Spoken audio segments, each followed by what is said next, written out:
Well, welcome everyone to our legislative update with Stephen Wagesback of LABI. I'm George Swift of the Chamber Southwest, and we're glad to have you with us today. At this time, I'd like to introduce our sponsor, Jeremy Stein of Stein Incorporated, to say a few words and to introduce our speaker today. Thank you, George. I appreciate that. Just briefly, I'll just do a quick overview of Stein and what we've been through, and then I'll give the introduction to old Wags here. Good to see you both. Obviously, with COVID and two hurricanes and now the ice storm, like Mayor Hunter has said many times, we've been through a lot this past year with 4 federally declared disasters in 12 months. So it's been busy. Obviously, we're in the home improvement sector, so it's been busy for Stein, and it's been taxing on our associates as well. But I do want to say LABI and Stephen Wagesback have been amazing throughout this past year, but also throughout our entire membership of being part of LABI. Of course, fighting for lower auto insurance rates has been extremely helpful, like they did last session. But just throughout the history of us being members of LABI, always fighting for us in Baton Rouge. So we appreciate that, Stephen.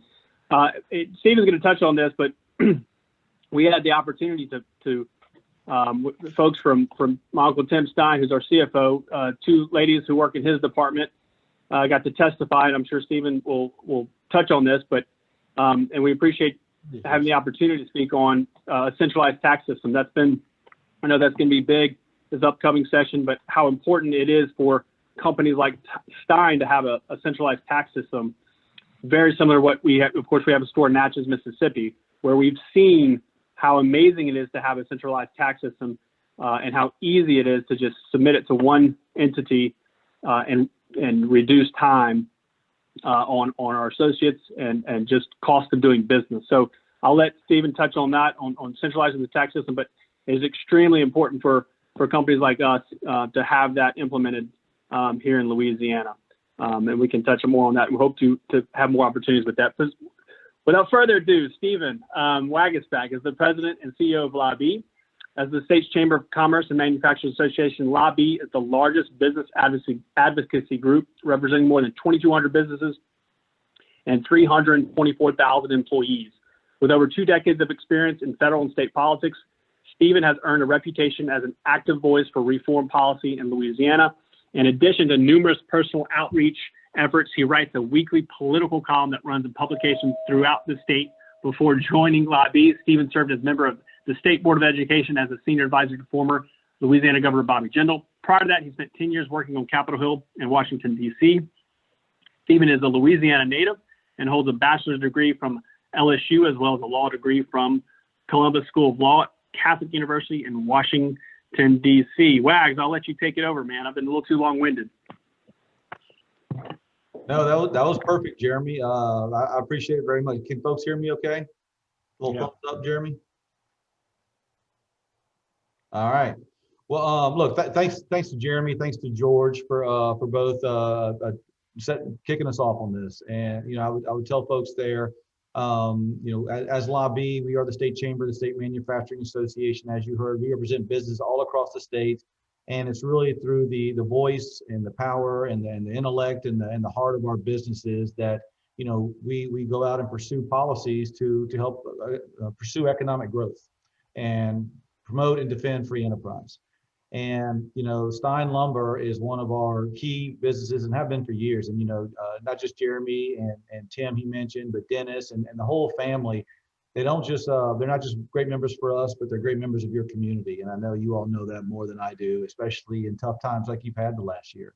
And so I want to commend them and all the people like them who every day are scratching and clawing to keep that community together, to help it rebuild and to help it recover. And I know if there's one thing that Southwest Louisiana has, it is resilience and heart and hustle. And I know that's going to help get through all this. So what I want to do is typically this time of year, I'd be driving down there and I'd be visiting with you all there, talking about this kind of state of the economy, but also what's coming up in this legislative session. So I really want to kind of talk through that with you a little bit because there are some important issues to keep in mind this year. So let's go ahead and get started with the presentation. let's see. So obviously 2020 was a pretty terrible year. No matter where you lived in the state, you were dealing with the impact of the coronavirus and the pandemic response. Obviously in Southwest Louisiana and through many other parts of the state, you had an added benefit of having to deal with some traumatic storms coming through. And it impacted a lot of people in different ways, with no one more in Louisiana than the area that you're all in right now. But what has it done for businesses across the state? Well, obviously, you have the damage, you have what it does to your business, to your homes, to your families. If you're a business owner, how are your employees impacted? How are your customers impacted? Will you get them back? When you get your PPP loan, yes, it's a lifesaver. Yes, it's a lifeboat to get you to the other side. But what's waiting on the other side? Is it a bridge to nowhere? Is it a bridge to a new business? Is it going back to normal? All these questions are swirling around businesses right now. And many of them are telling us while they're trying to sort through that, they're also taking a fresh look at their business culture, their corporate culture. Have they been able to keep it together while their employees and customers are forced to do a lot of things socially distanced? And when they come back together, will it be the same culture, or do they need to evolve into a different culture? All those business impacts impacting folks all throughout the last year. From a state as a whole, unemployment at historically high levels over the last year, still have over 60,000 unemployment claims each week. The Unemployment Trust Fund, which Louisiana has used for years to fund unemployment, obviously has been drained, and we've had to utilize federal loans like many, many other states to keep that afloat right now. And it's important to remember on the Unemployment Trust Fund, before the storms and before the pandemic, Louisiana had one of the strongest and most well-funded unemployment trust funds in the country. And so having to rebuild that back is something that's impacting the state as a whole right now. And again, all the while business and families have gone through that, the budget has pretty much been held harmless. Most of that is through tax collections that have been surprisingly higher than expected. But another piece of that is basically the buku bucks, I would say, that have been put into this state and many others from the federal government as a response. And it seems like there might be more coming. And so what are some of the pressing issues that we're still handling from last year? Obviously, the recovery from the storms. And so it's not just dollars in the stimulus, it's also making sure that federal relief programs are well funded, meeting impact in Southwest Louisiana. It's making sure that insurance claims are being processed quickly, effectively, that you're getting the answers and the dollars and the checks you need right now to recover, because every day lost on that is a day lost of the recovery that this community cannot handle. The oil and gas side, huge pressing issue. Last year during the pandemic, over 10,000 jobs were lost in the oil and gas sector because of reduced demand and other impacts from the pandemic response. Now what you have is, on top of that, we have the leasing ban that's put in place by the Biden administration. Federal lands and waters for new leasing. In Louisiana, we don't have a lot of federal lands, but we have a lot of federal waters in the Gulf. And as you all probably know, over 90% of our petroleum in Louisiana is produced in the Gulf of Mexico. So if all of a sudden the Gulf gets more challenging to produce, it absolutely will have a negative impact on the service companies littered throughout South Louisiana that service that offshore industry, service that petroleum industry. And quite frankly, there's some studies done by API that says if that ban lasts a couple of years, you could see almost 4 times the amount of job losses in the oil and gas sector. So that leasing ban is something we're watching very closely as it moves from months to weeks to years. And then last piece, I mentioned the stimulus. Right now, the House in Congress has passed a almost $2 trillion stimulus. It's a lot of money. And considering that, what we're hearing is the state may open up most of its economy within the next week or two, but we're hearing from the administration here at the state level, is that much money needed? And is it pointing in the right direction? Or should some of those dollars maybe be diverted to other things, such as hurricane response or some other infrastructure projects, rather than some of the issues that are currently funded in that House bill? So we're watching that closely.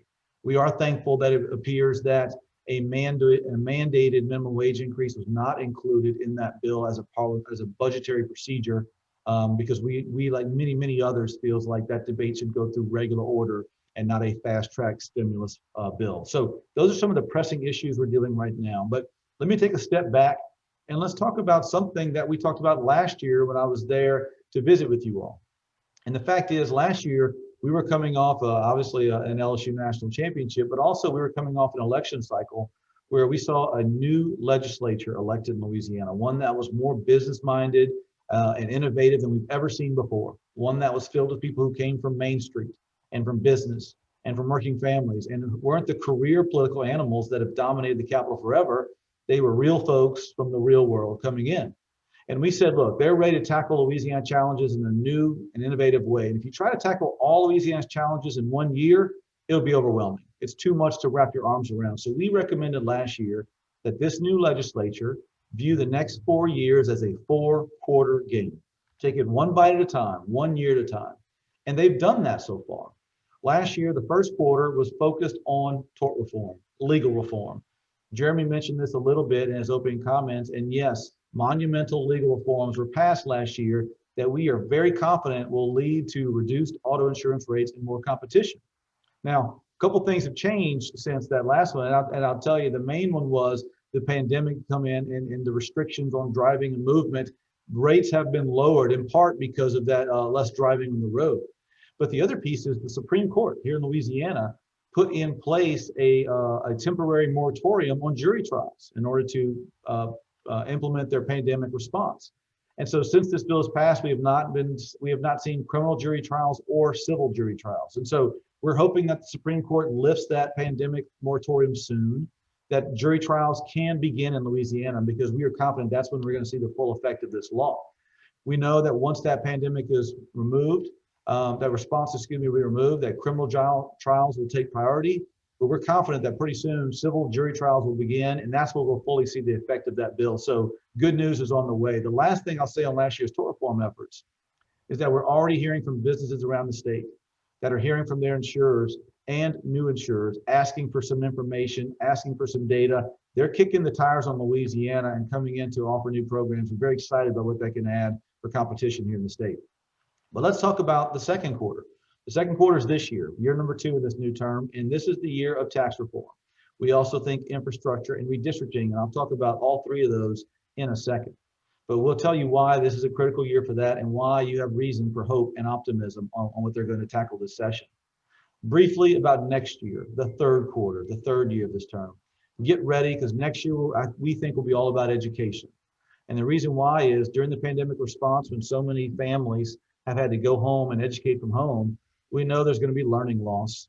We know there's going to be issues with student development. We know there's going to have to be an improvement next year. So as we do assessment tests this year and get a feel where students are, next year we'll have to have an Apollo mission type approach and tackle whatever it takes to kind of make sure we get that education development up. Because if we let those kids drift through the pipeline, we know that bubble will haunt us for years with dropouts and lost outcomes. So, but let's go back to second quarter. This year, tax reform. Let's talk about what that potentially looks like. So the reason why this is the year for tax reform is pretty simple, because we desperately need it. We know the economy's struggling. We know at the federal level, they're contemplating new federal taxes, so it's important for us to be aggressive now to jumpstart our economy. We know neighboring states like Texas and Mississippi are taking a good look at making tax relief there, so we have to compete with our neighbors. And we also know the Louisiana Constitution says this is the year where the tax code is germane, so this is the year that needs to be tackled. So let's take a look at Louisiana's tax code at an 8,000 foot level for a second. We're ranked towards the bottom of the state with other states. We're 42nd in the country compared to other states. If you look across the South, we're one of the lowest in the South as well, while many of our neighbors have much better scores than us. So let's take a little bit of a dive of why we have those rankings. So in our mind at LABI, there's a lot of different things that make up a tax code, but there are 3 main buckets that we want to focus on. The first is how we pay our sales taxes in Louisiana. Many states have a centralized sales tax collection system.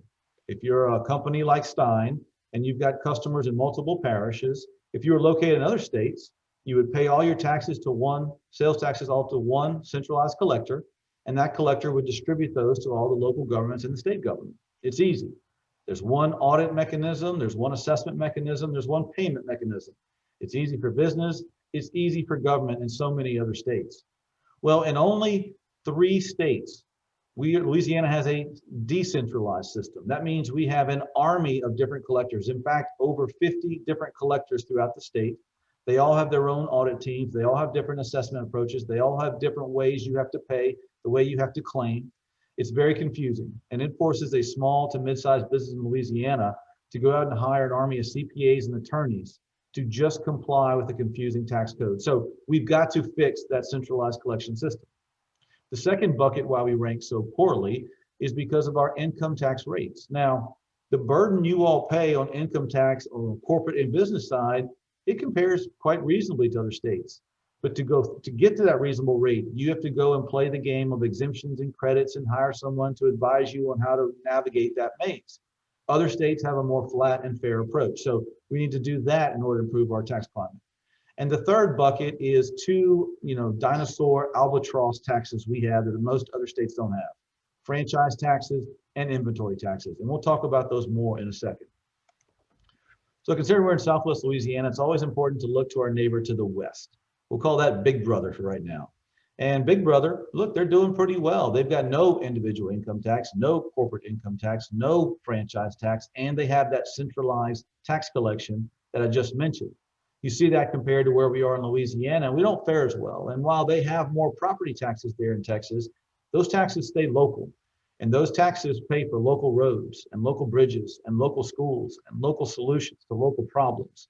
So where they do pay more taxes, it stays local as compared to Louisiana, where our taxes go to the state, bat around dark hallways in the Capitol, and sometimes drift it back down locally for good outcomes, sometimes not so much. So let's compare ourselves to our neighbor to the east, Mississippi, or Little Brother, I'll call them. Little Brother's got a better story than we do as well. They've got lower individual and corporate taxes. They're already planning to phase out their franchise tax. They have a lower severance tax on oil, and they also have a centralized tax collection system. Little Brother has better outcomes and better rankings because of it in their tax code. And right now they are debating additional tax relief going on right now. So Little Brother's trying their best to improve upon their ranking and make it better. We'll see if that session leads to that or not. So let's look at how it impacts you. Well, it should be obvious. Higher taxes, more confusing and complicated tax systems make it tougher for you to recover from a storm or a pandemic, or even just compete in normal good times. The army and maze and spider web of credits and exemptions and all these other things require you to go out and hire CPAs and accountants and attorneys and other things to help you navigate through that sometimes are successful, sometimes not. It is not an easy, simplified way to go about it. And the varying different audits and assessments that come from different parishes, it just makes it a challenge. So if you're a business trying to recover, there's too much confusion, it's too complicated, it's time to simplify here in Louisiana. So the solutions, the good news is, pretty straightforward.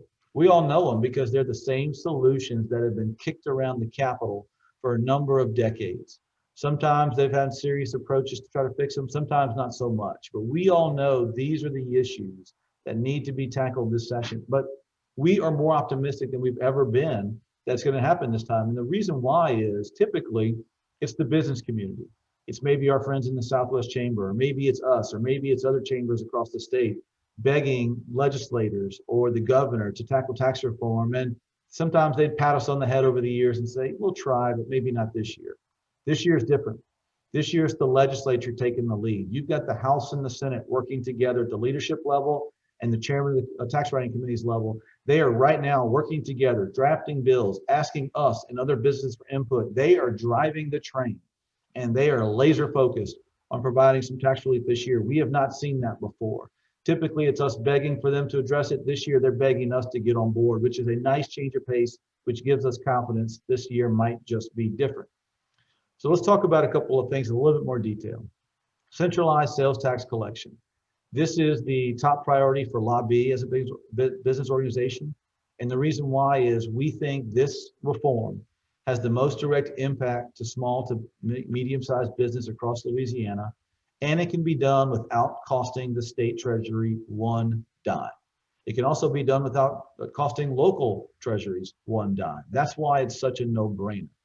If Louisiana develops a centralized collector where everyone can pay their taxes and that collector distributes dollars to the local government and to state government, all it does is streamline the process for everyone, lower the cost of compliance, and leave those dollars going to the desired recipients the same way, just more effectively. It really is a no-brainer, and it's time for us to get on board. Not just because it's the right policy, not just going to improve our rankings, but also because we got to compete with Texas and Mississippi and other states to do that. The good news is last year, the Speaker of the House, Clay Snyder, introduced a constitutional amendment to designate a centralized collector to collect these taxes. At the time last year, local government went to him and said, listen, if you promise not to run that amendment last year, we will join with you on a task force, and in the off season, we will work on a solution. So the Speaker said, okay, he developed a task force. I sat on it for LABI, many other businesses and local government officials sat on it, and all throughout the last several months, we worked on finding a compromise. The end result of that task force were recommendations that were put forward by local government that were agreed to unanimously. Those recommendations said that task force supported a centralized collector being named and that Louisiana should move towards a centralized collection system. So we are confident now that the task force has completed its work, that there's a lot of momentum brewing in this session for this amendment to pass. We know there's still issues to work out with local government, but we are highly confident that that will happen. So stay tuned on this. And if there's one issue you should pay attention to this session, this is the one, because it most directly impacts most of you more than anything else. The next one is income tax. So whether you pay your income taxes through the corporate code or the individual code or a little bit of both, we have a higher top end rate than our neighboring states, and you can see that on the screen. But over the years in Louisiana, there's been a couple of exemptions and credits that have allowed people to play the game and buy down their rate. It's not efficient, it's not effective. It's hard for government to know what dollars are coming in on that. It's hard for individuals to know how much they'll be able to deduct. And it's just not the right way for us to be competitive to attract new investment from other states. So the main issue coming out of this year is to take a look at one of the largest exemptions out there. It's called the FIT, the Federal Income Tax Deduction. In Louisiana, you can deduct your federal taxes from your state taxes. In the last exemption budget we have, that was about $870 million of an exemption. So the theory is, let's remove the exemption, free up that $870 million and use that money to buy down rates. So maybe if we do that, we can turn that individual tax rate from a high of 6%, maybe to 4%. Maybe we can turn that high corporate tax rate of 8%, maybe bring it down to 5 or 6%. All of a sudden, again, using the same dollars we have today, we can buy down rates a couple of points, make us more competitive for other states' investment, make it easier for everyday average Louisianans to comply with their tax code. It makes too much sense. The other piece is, if the feds do end up raising taxes next year, which they are threatening to do, that exemption could go up by a couple $100 million. And if so, it could blow a hole in the budget for healthcare and hospitals and other important programs. So doing this now makes sense, and it would just flatten and fair a code that would make it more easy for folks to comply with. The next deep dive is on franchise and inventory tax. And when you think of a franchise tax, think of it as a cover charge for a bar. I'm sure some of you have gone to a bar back in the day. I'm not asking you to admit that, but when you did, sometimes you had to pay a cover charge to get in. Didn't matter if you're going to buy a drink or not, or buy 10 drinks when you walked in there. You had to pay a cover charge just for the privilege of walking in the door. In Louisiana, we force a cover charge to businesses just to walk in the door of the state. Doesn't matter whether you make money or lose money. Doesn't matter whether you're growing or shrinking. You pay the man in Louisiana as a franchise tax. Competitive states that are serious about job growth and economic development don't ask for a cover charge to come in. So that franchise tax needs to be phased out, just like Mississippi is doing right now to our east. And so there will be legislation to phase that out in a way that can be swallowed by the state or paid for with other exemptions or credits in the state, and give time for the economic growth to be seen and realized that we think will happen, that can also help pay for that. So if done in a right phase out, we think it can be done without harmful to the state. And in fact, we think it'll help improve collections because of the economic development benefits we'll see from it. And then the inventory tax. Those of you that have inventory, you know about this tax. In Louisiana, we tax inventory at a local level, and the state gives a partial credit at the state level. It used to be a full credit. The legislature grabbed some of that to pay for budget a couple of years ago, and the result was we've seen inventory leave this state. We've seen companies that hold inventory reduce their footprint or even leave. The inventory tax is extremely harmful, especially if you look at the last year, where the pandemic has caused customers to be walled off, that has caused employees to stay home, that have caused certain businesses to keep their doors closed.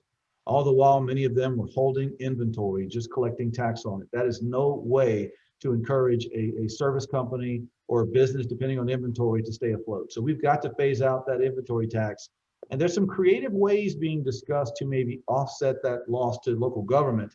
And we're at the table with many other groups to try to find that. So that is another issue that can be phased down. And we think there's some creative ways to backfill those dollars for government that we're working with. The last one is severance tax. I mentioned earlier that the hit and the jobs we lost because of the reduced demand over the last year. And I mentioned the potential for future losses if this leasing ban continues for numerous years in the Biden administration. That makes it more critical than ever that we make smart severance tax reforms that incentivize companies to come in and utilize oil on our shore or on our land.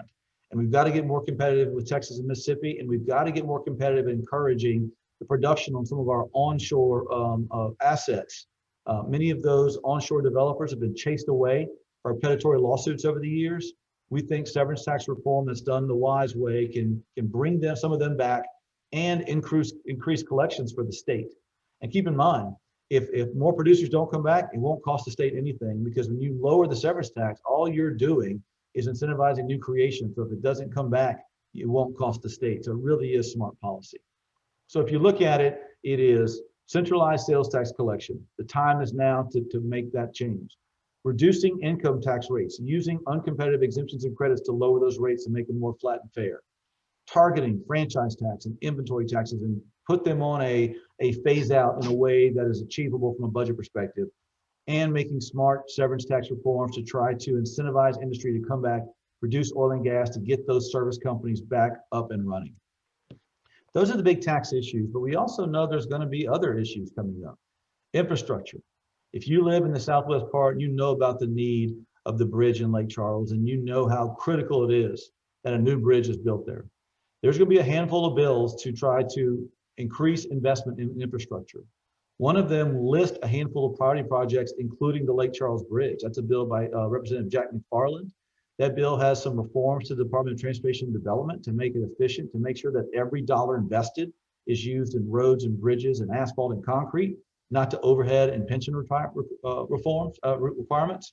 It also has a gas tax increase, and it also lists investments in critical infrastructure like the Lake Charles Bridge, the Baton Rouge Bridge, other critical items. Our board has taken a hard look at this, and traditionally they have not supported any type of increase like that, but they are taking a hard, fresh look, and in the next couple of weeks, they'll be taking a position. Regardless of where that ends up, there will be robust debate on that bill and any other bill to invest in infrastructure. There's no longer a debate whether infrastructure needs more investment. The only debate now is how to invest. Is it rediverting some of the existing sales tax? Is it looking for new revenue streams? Is it taking maybe new revenues like sports wagering or others and diverting some of those dollars to infrastructure? We know that somehow, some way, new investments needed, along with the reforms to the Department of Transportation that we see in these bills, and along with specific listed projects like the Lake Charles Bridge being in there. Another issue is redistricting. Every 10 years, America counts its people, and every 10 years, that turns into a census that's shared with the states.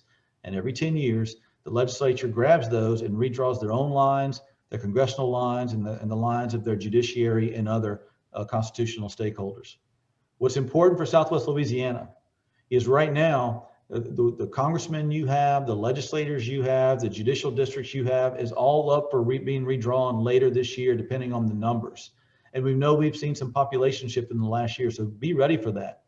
There are our congressional districts especially. There's a debate right now as to how those district lines will be. Perhaps there's a change in the district lines near you. So definitely take a look at the maps as they come out, make your voice heard, reach out to us if you want to weigh in, or to your local officials on that as they draw those lines. And the last piece is judicial modernization.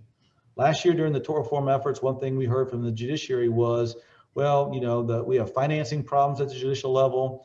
We're different from other states. And so we've done a deep dive in the off season to kind of do some research on that. And there's some pretty interesting information that we've learned, and we'll be sharing this year on how our courts are funded, how transparent they are, and some steps that can be taken to help them evolve into looking like more states in those two buckets. Specifically on technology, you'd be surprised at the number of judicial districts that don't have a website, don't have ability to go up and look up certain information. In fact, we started a website called LouisianaJudiciary.com. I urge you all to look at it when you get a chance.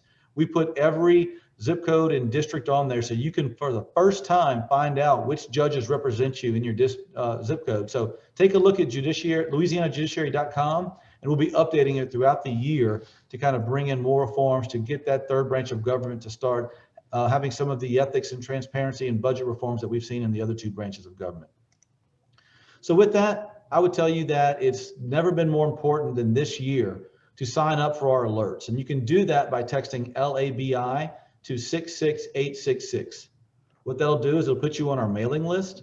And every day in session, we will send out an update of the issues coming up next day or two, some backgrounders on it, and ways that you can click right there and weigh in with your legislator. Trust me, when it comes to tax reform, judicial reform, infrastructure, you're going to want to be able to weigh in with your legislature and learn about these things in real time. So if you text up for these alerts, we'll give you easy click ways to make your voice heard, and you won't regret getting that information. Lastly, here's our stuff on social media.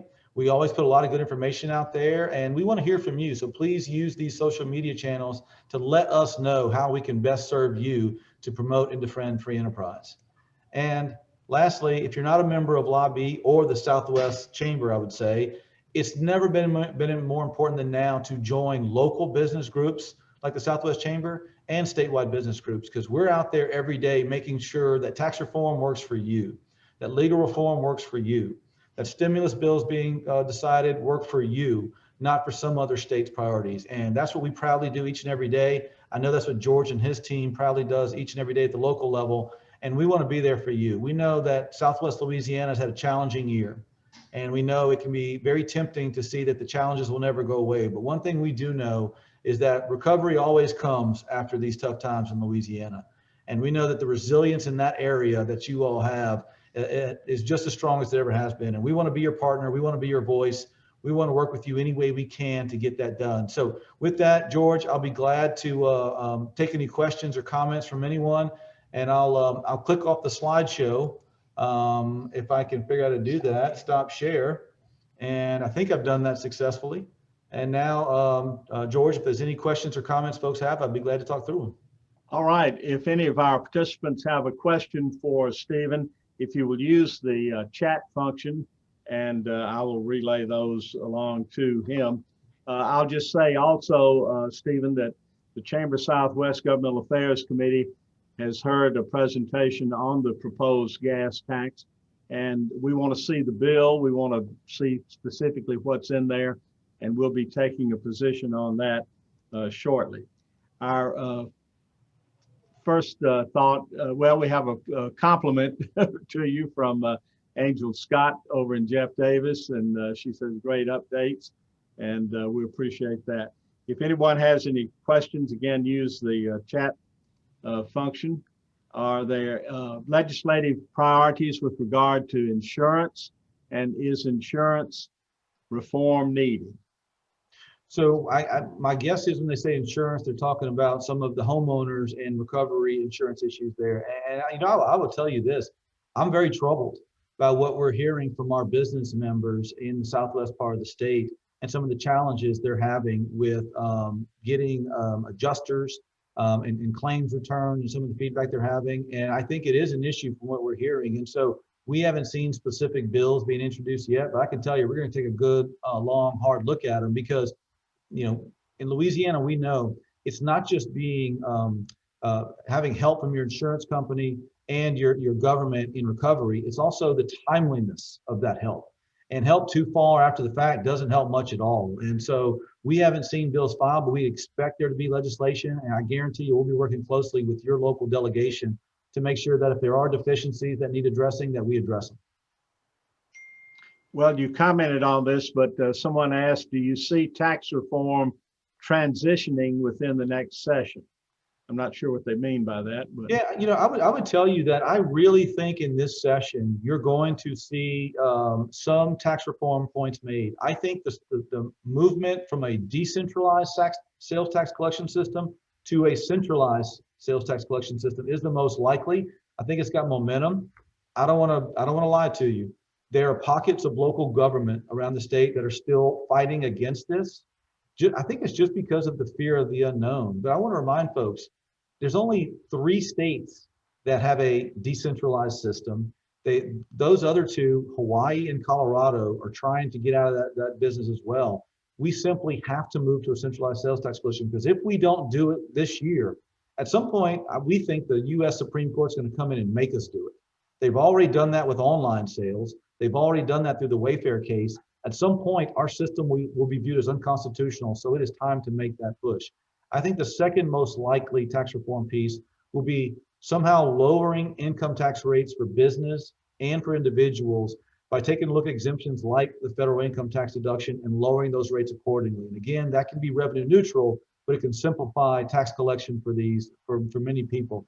The last one, I think, when it comes to inventory and franchise tax, those two harmful taxes, I think we have a puncher's chance of getting some improvement there. I don't think you can phase it out immediately, but I do think over time it can be done in a realistic way. And I see legislators trying to get creative on that. So I'm optimistic, but the last thing I would tell you is when local constituents weigh in with their delegation, you would be shocked at how impactful 5, 6, 7 phone calls or 5, 6, 7 Facebook posts or emails can be from someone back home. So if you sign up for alerts from us, or if you reach out to your local Southwest Chamber partners, I guarantee you, if you weigh in with your local delegation at the right time, you'll be surprised how much they want to bring tax reform home to you all this session.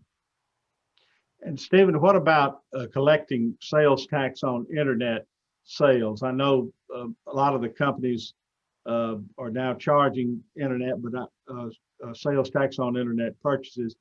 How much do you think we're losing from that? You know, it's a good question, and it's hard to get reliable numbers on that. I hate to even speculate on a number, but I would tell you that I think there's a tremendous amount of upside if we get to a centralized system to where the state and locals can come forth with a coordinated plan and give clear direction to businesses. Because what I hear from businesses is everyone wants to comply. No one wants to avoid audits or accountability. What they just want to avoid is the duplicative and overlapping audits. What they want to avoid is the fact that, I'll give you an example, George. I'll tell you a local homegrown online retail business owner that's near and dear to my heart. It's my wife. She has one. And we will sometimes get letters from school boards in other states assessing her a tax for stuff she did not sell. And the duty is on her to go in and challenge that tax for something she did not sell in that area. That is a hostage note, not an assessment. And so the fact that we allow that today for online retailers who are trying their best to compete in a modern economy, it's really just disgraceful and it's unnecessary considering technology. So I think if we move to a centralized collection system, we will be shocked at how much easier it is for business to comply. And we'll be shocked at how much more, I think, state and locals can collect by just having a modern approach to this whole development. And I think that has been a hindrance in collecting the internet sales tax, not having the centralized system. So that could be a step forward and really help local and state governments with increased revenue as people shop more online. It's just a fact that's happening. Are there any other questions before we wrap it up? Well, Stephen, thank you so much for your time and for your work, and we look forward to partnering with you in the upcoming session to try to make some reforms for our state that are badly needed. And we appreciate what you do, and thank you for your time. And we want to thank Stein Incorporated for sponsoring today's legislative update with LABI. Thank you all very much. Thank you, George. Thank you, everyone. Have a great day.